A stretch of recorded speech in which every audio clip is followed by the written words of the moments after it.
Hey guys, you're in a nutshell with me, Ina. Napakalungkot at unfortunate ng story ang pag-uusapan natin in this episode. This involves a kababayan, isang pamilya po sila. Nag-email po sila and I will be reading to you their email.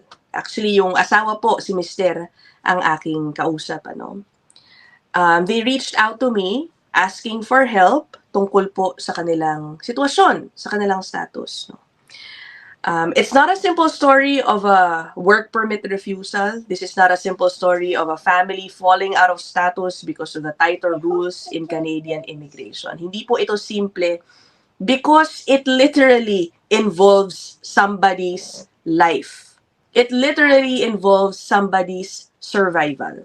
I'm sure you have an idea because of the title of this episode.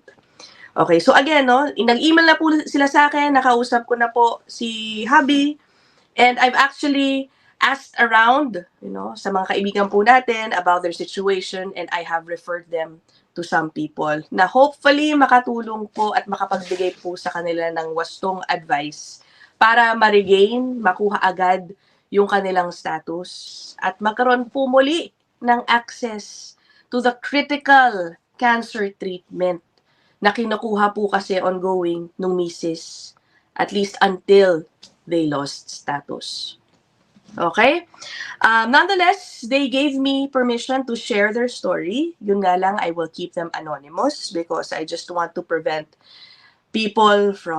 some people from messaging them about their story. Okay? Pero kung gusto po ninyo silang tulungan o bigyan ng mensahe, you can course them through me. You can shoot me an email in a nutshellvlog@gmail.com. I can connect you directly to them. Pwede rin po ako mag-mediate kung meron kayong tulong na gustong ipahatid sa kanila. Alright? Okay. Sige, umpisahan na natin, Let's go to the email. Ito po yan. Sabi niya, "Good day. Nag-reach out po ako sa inyo with hope na matulungan niyo kami sa situation namin ngayon. Yung cancer po ng wife ko, nag-metastasize na. Ibig sabihin, guys, kumalat na. Okay, hindi po clear dito kung anong stage ang cancer, hindi po nabanggit dito, but I would assume late stage siya kasi po kumalat na nga. Sabi niya, nag-stop na po siyang i-treat sa Cross Cancer Institute sa Edmonton, Alberta. Kasi wala na silang healthcare. Wala nang healthcare coverage dahil na-refuse po yung application namin for extension ng work permit noong October 2025. Ang grounds daw ay yung LAMIA pala. Okay, yung LAMIA ni employer ay expired na. Okay? Na-submit po yung application with help from an immigration consultant. Since October 2025, nag-stop na sila mag-work with no income. Nako, ang hirap nun. October, November, December, January, Feb, March, April, halos kalahating taon na sila hindi nag-work. Okay. Tinutulungan po kami ng bagong consultant to apply for LAMIA, Restoration of Status and Work Permit, na nasubmit na raw nila nitong January 2026. Okay. Kaya lang, sabi niya, na-assess na agad yung restoration application, wala pa yung decision sa LAMIA. So, dahil doon, na-refuse yung restoration application. Yung LAMIA application ni employer, in process pa din. I understand po na hindi na curable yung cancer ng wife ko. Pero yung treatment will prolong her life and makakatulong magkaroon siya pa rin ng quality of life.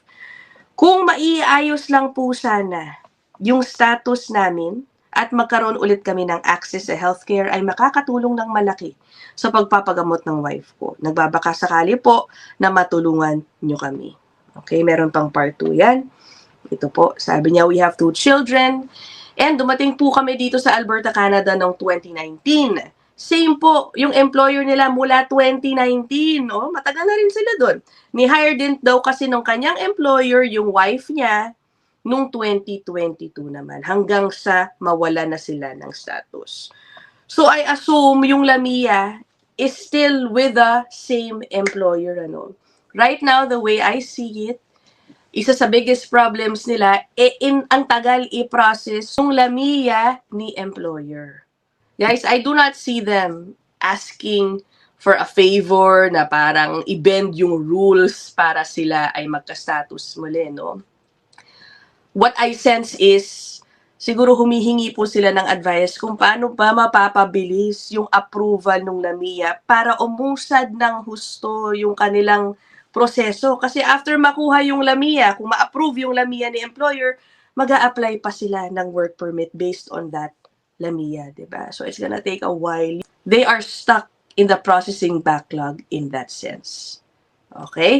Ngayon, nag-email ako back, no? Ang una kong tanong sa kanila, how are you guys sustaining yourselves day to day? Yung pangangailangan ninyo, yung pagkain ninyo, no? Yun ang unang syempre nasa isip ko kasi nga ilang buwan na po sila walang income. At the same time, I also sought a little clarification tungkol dun sa mga ongoing applications nila, sa pending applications nila. Ito po yung kanilang sinagot.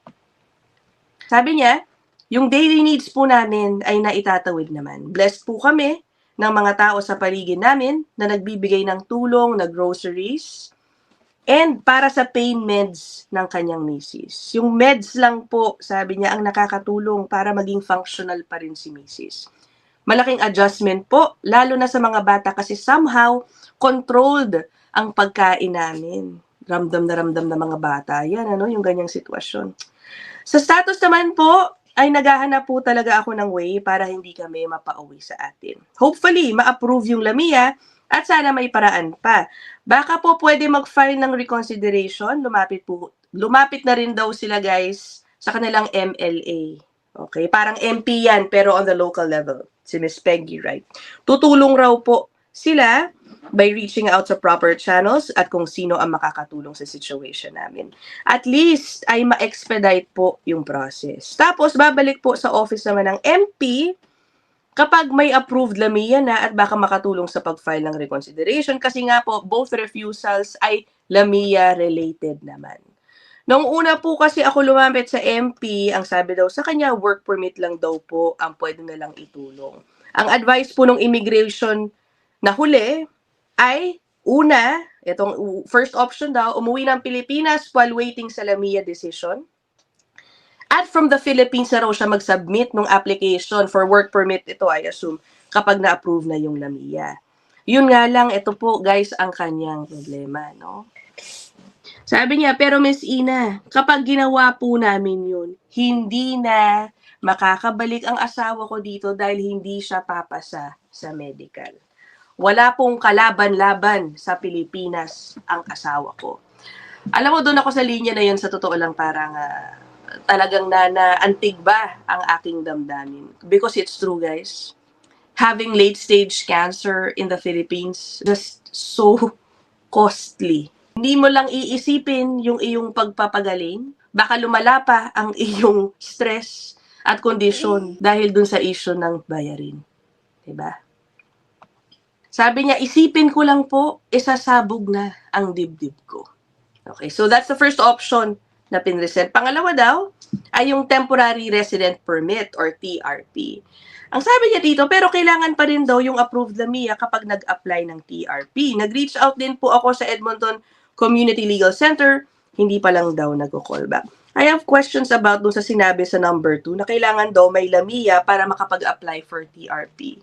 I'm not an authorized immigration consultant, but I checked the website of Canada.ca and actually sent him the link to it kasi I do not think that is the case. Correct me if I'm wrong kung meron po tayo mga kaibigang authorized practitioners watching. Ganun ba talaga? Kailangan ba may LAMIA bago siya makapag-apply ng TRP? Okay. But anyway, yan po ang kanyang sitwasyon. Grabe no guys. It's so sad. Again, it's not a simple situation. And I appeal for compassion kung kayo po ay mag-iiwan ng comments. Again, I do not see the family asking for extraordinary, unreasonable requests maliban sa sana ay mapausad na itong backlog, yung processing nila. Because the backlog problem really is real. Actually, isa po sa mga nakausap ko tungkol sa kanilang sitwasyon, ang sabi, yung processing ng kanilang LAMIA is already way beyond the standard times. Kung titignan nyo po dito sa Canada.ca yung processing time for Lamias. Ito po yan, no? Okay. I would assume nandito sila sa either high wage or low wage stream, no? So, dapat roughly 2 months. Na-process na yon. If we recall, ang sabi po niya, nasubmit po yon January 2026. So, it's been already, 4 months or so. Ang sabi po nung isang nakausap ko, kapag ganyan po ang sitwasyon, there is an opportunity, there is a chance for you to actually follow up talaga sa ESDC. Okay, yan po yung nangangasiwa ng Temporary Foreign Workers Program, nagpa-process ng mga Lamias. Pwede kayong tumawag sa kanila to update sa inyong specific case kasi nga it's already well beyond the average processing times. Okay? So yun lang naman, I wanted to share with you guys. Give me your thoughts about this. If you were in their situation, what would you do? Sa totoo lang, yung nakakahanga rin, no, for me, is when I asked him about sustaining their day-to-day needs. He didn't even ask for any help with regards to that. Sabi niya, no, buti na lang, ang dami rin nating mababait na kababayan, ano, dyan sa bandang Edmonton, na tumutulong daw po sa kanilang pagkain at dun sa gamot ng kanyang asawa. Kahit na clearly limited yung kanilang food supply, sabi niya, no, parang, syempre yung pagkain daw sa mga anak, medyo portioned. He still did not appeal for any assistance in that regard. Talagang nasa isip niya nga naman kasi talaga ay yung buhay ng kanyang asawa. Can you just imagine how difficult it is to say this line about your spouse? Sabi niya, I understand na hindi na curable yung cancer ng wife ko. Pero yung treatment will prolong her life and makakatulong magkaroon siya pa rin ng quality of life. Diba? He's at that stage na ang nasa isip niya, he's protecting what could be left of his spouse's life. Pero sana, no, gumaling si Mami. Hindi tayo maglulose ng hope. We will continue praying that things work out. The Lamia is approved. Their work permits are approved. Ma-regain nila ang legal status. Magbalik sa treatment muli si Mrs. Napakahirap, no? So anyway, let me know what you guys think. Nasa Edmonton po ang pamilyang ito. Again, I will make myself available. Email po ninyo ko in a nutshell vlog@gmail.com, yung gumagapang sa baba. If you wanna send a message to the family, extend some sort of help, kahit sa totoo lang they did not ask me to do it. Okay? I'll end this episode here. I'll see you guys in the next one. Bye!